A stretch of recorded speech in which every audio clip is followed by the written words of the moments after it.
Hey,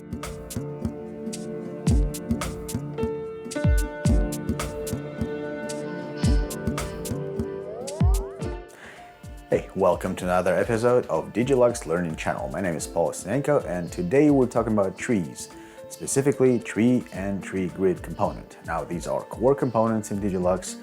They're extremely useful to set up navigational elements in your application or to create reports that require complex data exploration. So let's go ahead and take a look at what it takes to set it up and how you can use it in your own application.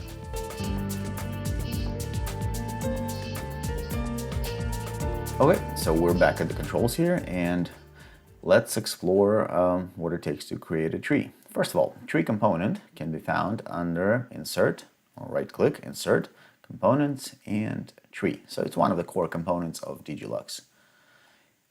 When added to the stage, it does not look like much initially, and it requires a few things to get going.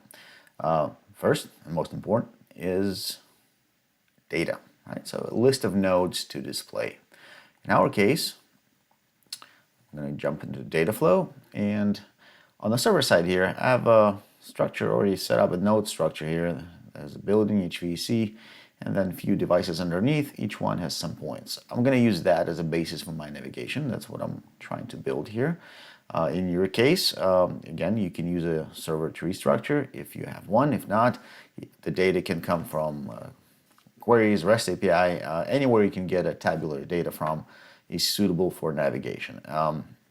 So I'm going to use list node in this case, list node block, and I'm going to give it a root node under which I want to build my navigation. So starting point of my navigation. I'm going to make it a building A. I'm going to drag it here. Well, actually, if I drag it here and just drop it, it'll bind. So I'll drag it to the search, which gives me the path. I'm going to Control X, so cut it from here. Populate the path of the list node block, and that gets me this. Basically a table of nodes under the building A. In this case, it's HVAC, so next level down. And I'm going to use this as my root of my tree. So there we go. Nothing is shown yet. That's because we also need to specify ID column. In this case, path would make a great ID because it does not repeat. It's unique. But any unique column can be used as a node ID. It just has to be unique to the node. And then for the name, of course, we're going to use the name column. Okay, so that got us somewhere. Now our tree shows a node. However, it will not work yet. So let's keep exploring this. We need to tell the tree how to get to the children of that node for it to work properly.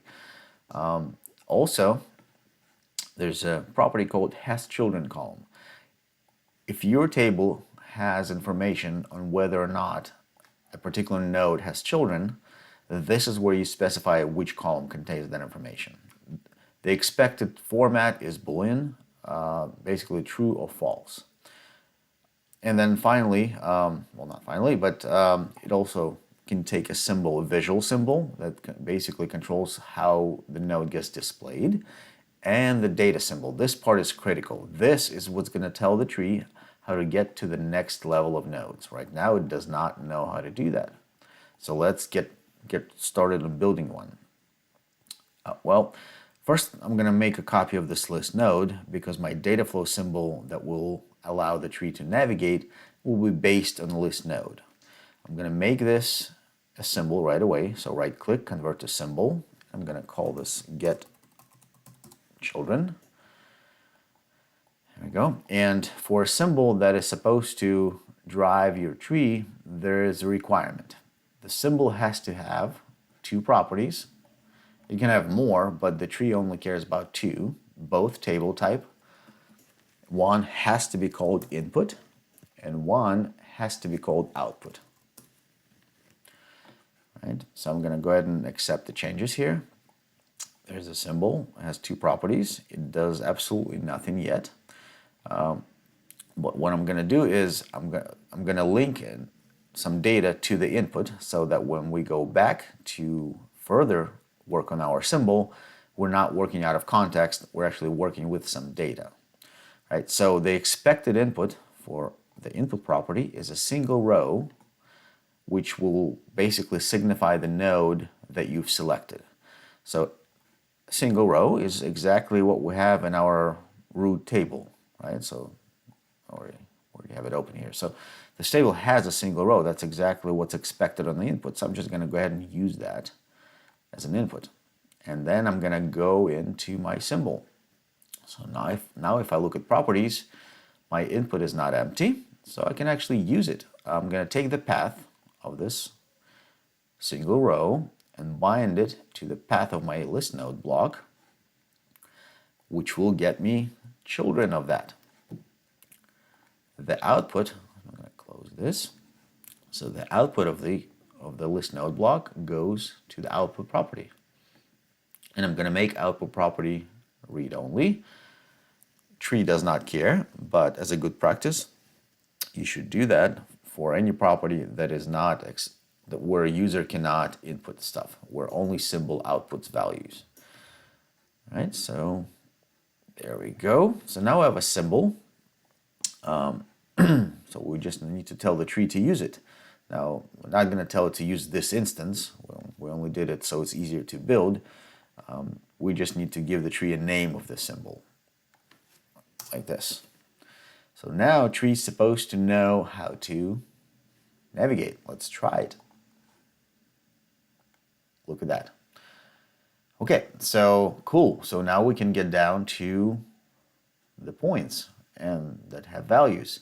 However, we have a problem. There's still a disclosure icon here, even though there's nothing that we need underneath each of those points, and there's nothing that tree can display, because if we look at our server side, all it's got is some metadata, right? The tree does not display metadata in this case, so somehow we need to indicate that these nodes are no longer expandable for the purposes of this tree. This is where that has children column comes into play, but we don't have one naturally supplied by the list node block, so we need to build one, right? And also our getChildren symbol needs to provide one as well. So let's first build it inside the symbol. So I'm going to go into the symbol, edit the symbol. Right, so if you recall, we have an input of a single node, and we need to check if this node has, well, not this one, we need to check if each of these nodes have children. Right, so the children of our input are these, and each of these we need to check for presence of its own children.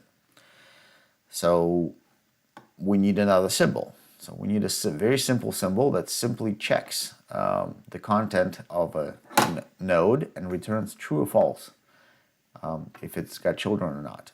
So what we're going to do is, again, duplicate this list node, convert this to a symbol. We'll call it check children. Notice I'm doing this inside another symbol, so while editing another symbol, what that does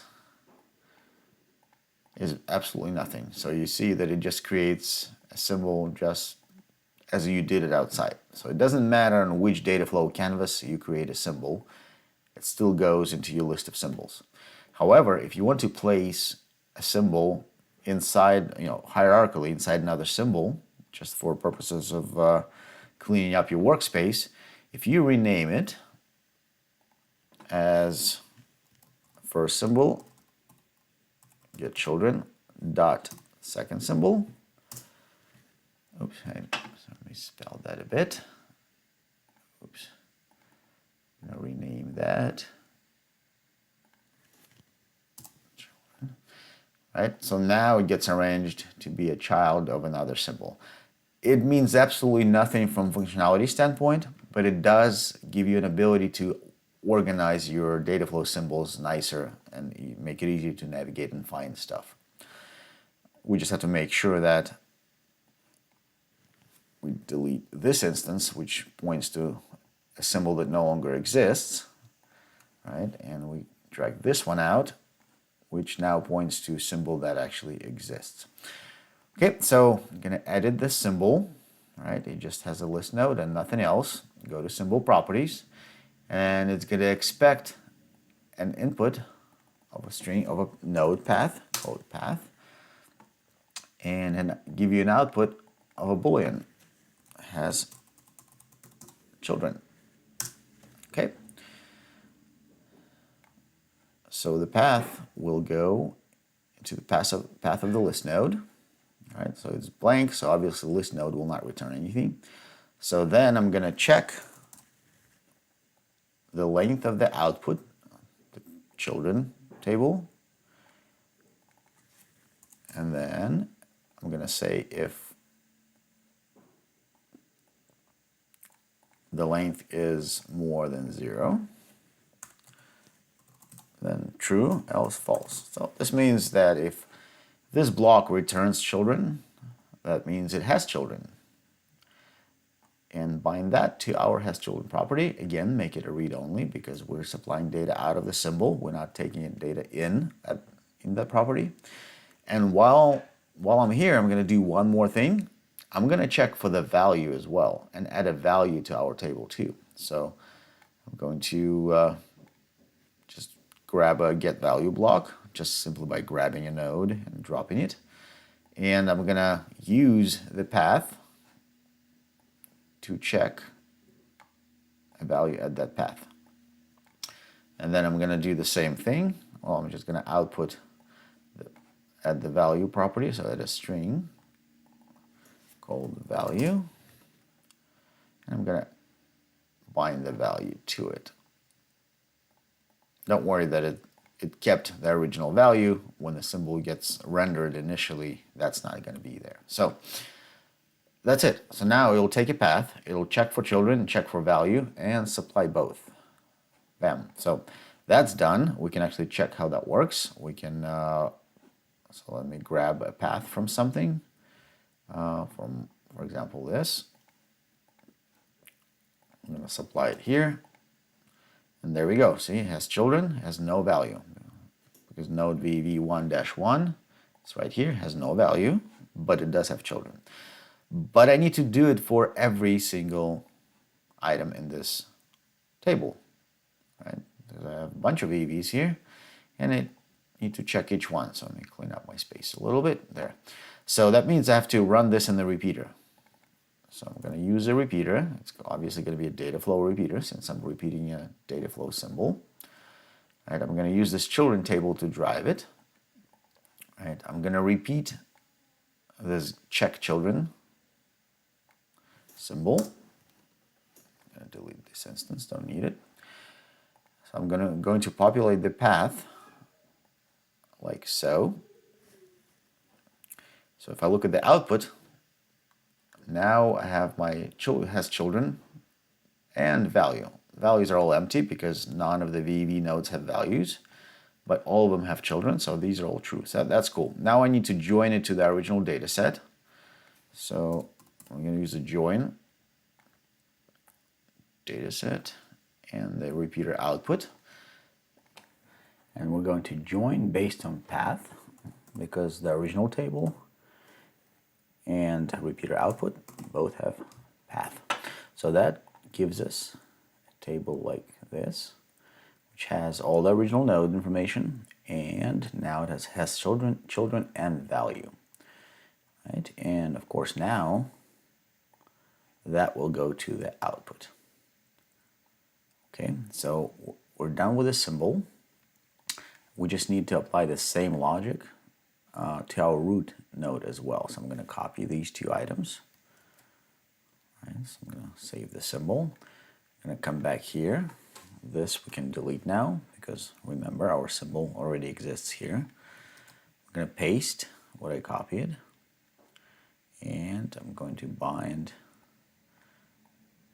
data to the repeater and data to join, right? And this will drive our initial root node table here. Okay, so now let's see. All right, so it's still not working. Why is it not working? Well, because we have not specified what column contains this hasChildren information. In our case, this is the column hasChildren. So now let's provide it. Okay. All right. right, so now as you notice, we no longer get disclosure icon next to the nodes that are not meant to be expanded. So that portion is taken care of. Now what's left is to make our tree a bit more attractive to the user. So let's go ahead and create a symbol, the visual symbol, that would represent a node. All right, so I'm going to start by adding a group. All right, set it to 40 pixels high, and let's say 300 wide for now. Horizontal layout, centered vertically, some spacing on either side. I'm going to add a text component. Right, left justified, and I'm going to make that a symbol. I'm going to call it a tree node. Right, you can now find your symbol here under Symbols tab. So let's go ahead and edit the symbol. Right. So here we need to pass some data into it that would actually populate the name, and also I want a value at the end as well, but only for nodes that have the value. So I'm going to make text like that. So this one, make it a little bigger. The value will be bold and smaller, like so. So I'm going to go ahead and save the symbol, and I'm going to copy the symbol name, right? Or I can also drag it from here. So I can go to my tree and either paste or drag to let it know that I want to use this symbol. Okay, so now notice that I have no data is being passed to it at all. So if I try to do it the way you would do it with the repeater by binding, you notice that my symbol has no properties. I didn't bother creating any properties. So what I'm going to do is I'm going to edit one of the items, double click, right? And in here, in data flow, I'm going to use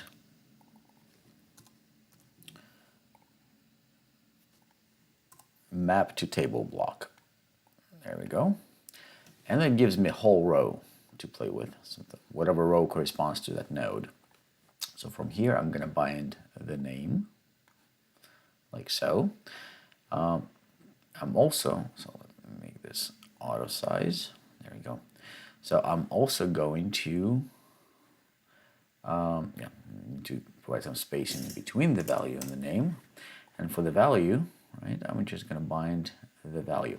However, if there is no value, I want this text not to show up at all.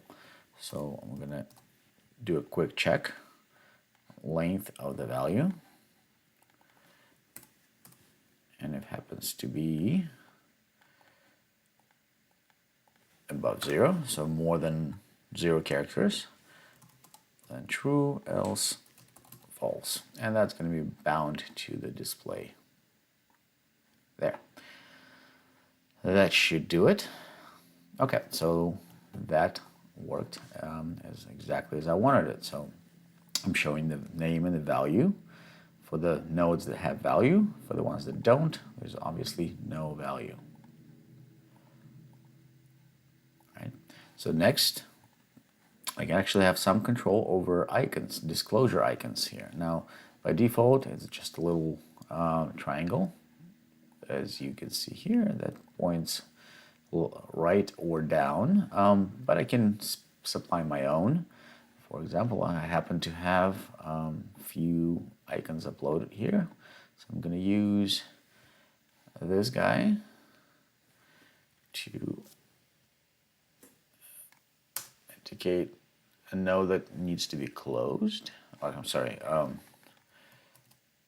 it's right here to show the node that needs to be, can be opened, and here that node can be closed, like so. So here, this allows us to use custom icons. Lastly, I want to control selection in the tree, because after all, the purpose of the tree, in this one at least, is for a user to select something. So what I got to do is I got to make sure my symbol can show a selection. So So I'm going to go back to edit.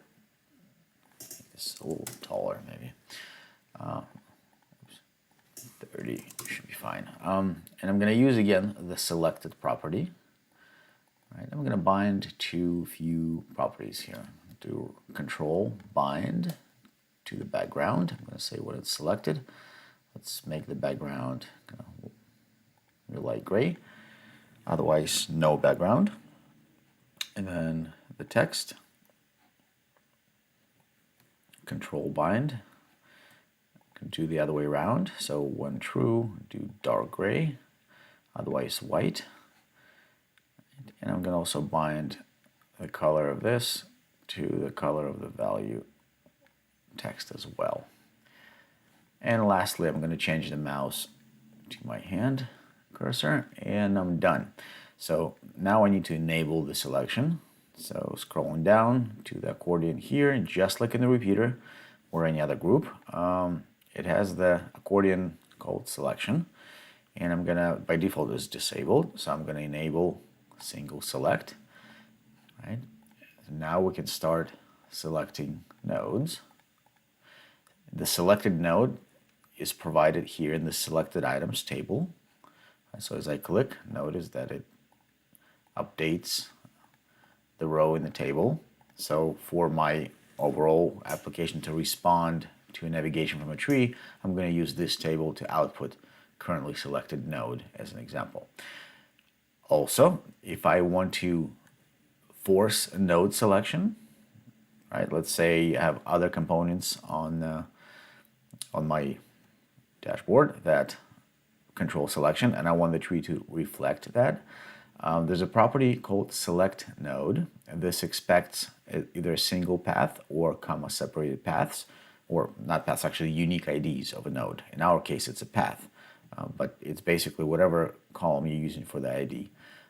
And it will select that node for you. As an example, so let's see, pick one, let's see, VV here, 1-7, right? So I'm going to copy its path and paste it in select node, right? And my selection moves there automatically. Now, again, if I want multi-selection, I have to change its selection mode to multi-select, like so. This will allow me to do multiple selection. Also, the select node field will now accept comma separated paths or IDs to force select those nodes. Okay, so let's switch back to single select. There we go. And we're done with the tree.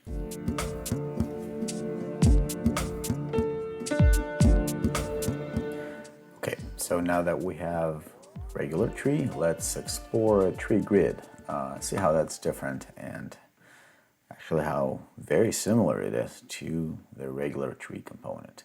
I'm going to go ahead and insert tree grid in the same way I did the regular tree, like so. And as a matter of fact, it's going to share most of our components with the tree.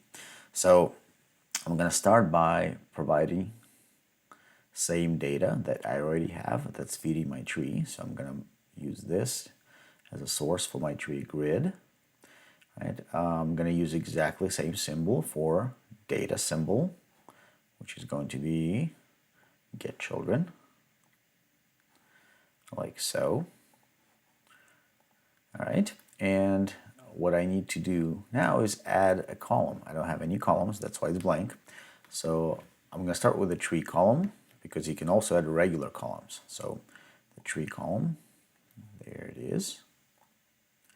So it added one column. I'm going to tell it which symbol to use. Here a second, here's my columns there. Right, and column ID, it's going to be based on path because that's my node ID, so why not? Column name, let's say nodes, sorry, name, and has children. So just like we did with the tree component. All right, label, that's what's going to get displayed here. What's his name? So I'm going to say navigation. All right. Then I'm going to tell it which symbol to use for visual representation of a node, like that. And technically, it's already mostly ready to use. Right, so it already works. I just need to fiddle with sizing, so I'm going to go ahead and make this 100%, auto size mode. Yeah, there you go, flex size. So it's going to shrink or grow to take up the space that's available to it. Right, so you see now it's identical to the tree, but here's where tree grid starts becoming different. I can add more columns to it. For example, I'm going to add another column, non-tree column, and just down below here, add column, there. This is a new column. It's going to be name, meaning I'm going to tell it which column of my table to show instead of all. All right, let's call it a value. And it's going to be based on value column, right? And in this case, it's not using a symbol to show. It's just using standard text. So I'm going to go to rows and kind of format that text a little bit. Maybe make it slightly smaller, with a better font and left aligned, like so. Same thing with headers. Let's do left aligned and slightly higher. There we go. And finally, the row height, just to make it a little bit bigger. There we go. So notice that I added a column that's not my tree, but it will show whatever value is available in the table that drives the tree. So this with this you can create kind of more complex reporting, again, navigation if you wish, and quite a few other cool things.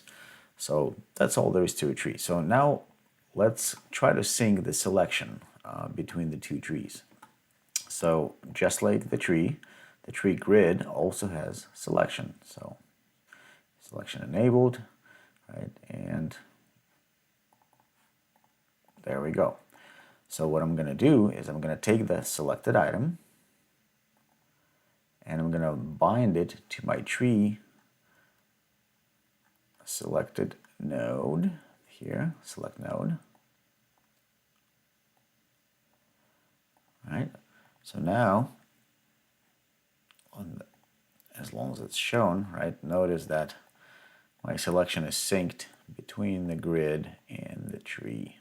Notice it will not automatically expand a node, right, but it will highlight it if it's already expanded. So that's it. That's what it takes to set up a tree and the tree grid. Hopefully this wasn't too complex. And hey, welcome back. So now you know how to use tree and tree grid in your application. I'm Paul Osenenko. Like, subscribe, use comments to suggest future topics, and go build something.